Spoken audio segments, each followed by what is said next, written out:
दोस्तों RD coaching classes में आपका स्वागत है। आज हम बात करेंगे त्रैमासिक परीक्षा 2025-26 के पिछले सत्र के पेपर की, क्योंकि ज़्यादातर जो क्वेश्चन होते हैं वो जो पैटर्न होता है वो पिछले सत्र पर ही आधारित होता है। और आपकी आने वाले लगभग 20 दिनों में आपकी त्रैमासिक एग्जाम है, तो उसकी ही प्रिपरेशन के लिए हम सबसे पहले स्टार्ट करते हैं। पहला क्वेश्चन है उचित विकल्प चित्वा लिखत, यानी कि फर्स्ट क्वेश्चन क्या, बालक पदे वचनम अस्ति। तो बालक जो है वो उस पद में कौन सा वचन है। तो बालक जो पद है वो कौन सा है, एक वचन है। कौन सा पद है, एक वचन है। उसके बाद आएगा रामाय पदे विभक्ति अस्ति। तो रामाय पदे विभक्ति किस प्रकार की है, तो चतुर्थी विभक्ति। कैसे, क्योंकि अकारांत पुल्लिंग राम शब्द का चतुर्थी विभक्ति एक वचन के रूप में रामाय बनता है। ठीक है, और इसके बारे में अगर देखना तो बालक प्रथम माँ विभक्ति एक वचन का रूप है। फिर नेक्स्ट आता है फलानी पदे वचनम अस्ति, यानी कि फलानी जो होता है उसके पद में वचन कौन सा होता है, बहुवचन होता है। क्यों होता है, ठीक है, तो इसके लिए देख लेते हैं हम। यहाँ से देखो ये लिखा है, अकारांत नपु संकलिंग फल शब्द का प्रथमा या द्वितीय बहुवचन में रूप फलानी होता है, यानी कि फलम फले फलानी। तो फलम आएगा, फिर फले आएगा, फिर फलानी आएगा। फिर चौथा है आपका फल शब्द का पंचमी विभक्ति एक वचन रूप में फलात बनता है। तो यहाँ पे यही पूछा है कि फलात इति पदे विभक्ति अस्ति, तो कौन सी होगी, पंचमी विभक्ति होगी। कौन सी होगी, पंचमी। फिर अधोलिखितेषु अव्यय नास्ति, तो क्या हो जाएगा, जन, यानी कि कुत्र और तत्र अव्यय पद है, जबकि जन जो है मनुष्य एक संज्ञा शब्द है। अधोलिखितेषु अव्यय अस्ति, तो सर्वत्र क्या हो जाएगा, अब सर्वत्र सब जगह, यानी कि एक अव्यय पद है, जबकि राम सीता बाल संज्ञा शब्द है। फिर आता है रिक्त स्थान की पूर्ति करें, तो पठति पदे रिक्त स्थान पठ धातु अस्ति। गच्छति पदे यानी कि एक वचनम वचन अस्ति। क्रीडसी पदे मध्यम पुरुष। फिर आता है गच्छति पदे, तो गच्छति पदे में लट जो है लकार का अस्ति है।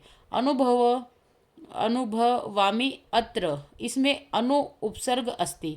प्रतिकूलम अत्र, यहाँ पे प्रति उपसर्ग नास्ति, है ना, क्लियर है। फिर आ जाएगा युग्म मेलन कुरुत्र, यानी कि जो विद्यालय है, विद्यालय के लिए हमारा क्या आएगा, दीर्घ संधि है विद्यालय, विद्याधन आलय, यानी कि इसके अंदर संधि कौन सी, तो दीर्घ संधि।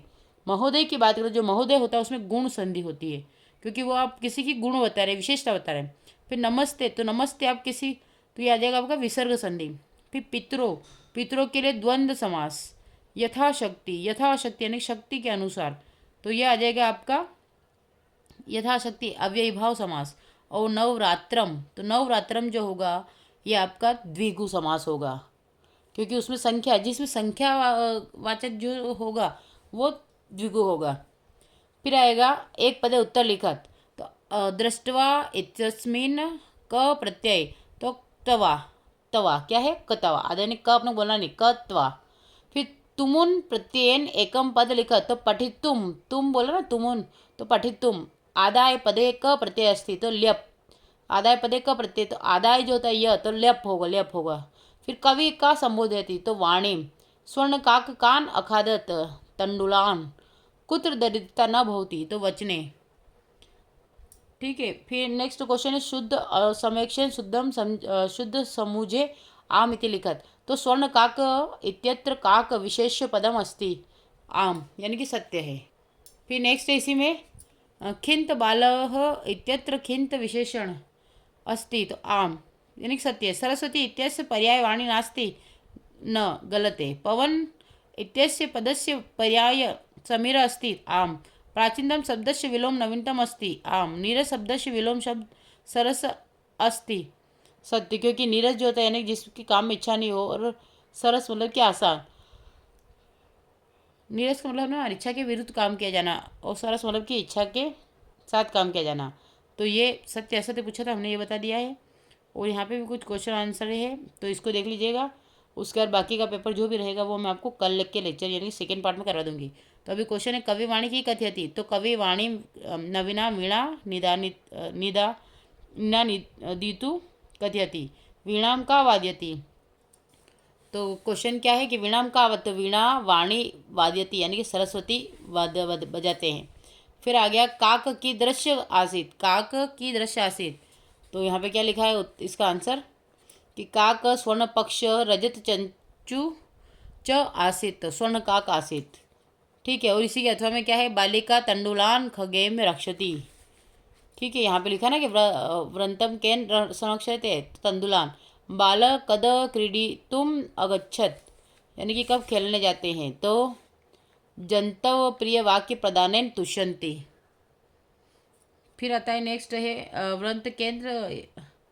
फिर नेक्स्ट क्वेश्चन है आपका, क्या पूछा गया आपका, ये वाला यहाँ से देख लीजिएगा। कौन सा कुछ बालक कद क्रीडितुम गच्छति, तो कब जाते बालक खेलने के लिए कब जाते हैं, तो जब वे पाठशाला से आते हैं। तो क्या है, बालक पाठशालां गमन वेलायाम क्रीडितुम अगच्छत। और इसी के अथवा में क्वेश्चन पूछा गया है, बालस्य मित्राणि कुत्र गच्छत, तो बालस्य मित्राणि विद्यालयम अगच्छत, यानी कि जो बालक है उनके जो विद्या दोस्त है मित्र है, वो विद्यालय ही आते हैं। फिर नेक्स्ट क्वेश्चन है घटाने का रचात, ये जो है ना ये वाला, घटाने का रचात और मोदकानी कीमत रचंती। तो ये 10वें वाले का भी आंसर देख लीजिएगा, क्या लिखा है, घटाने कुंभकार रचयति और मोदकानी शिव पूजा अर्थ रचितानी। ठीक है, मोदक को क्यों रखा जाता है, शिव पूजा के लिए। और घटाने कुंभ यानी कि घट जो होते हैं वो, यानी कि मटके जो होते हैं कौन बनाता है, तो कुंभकार बनाता है।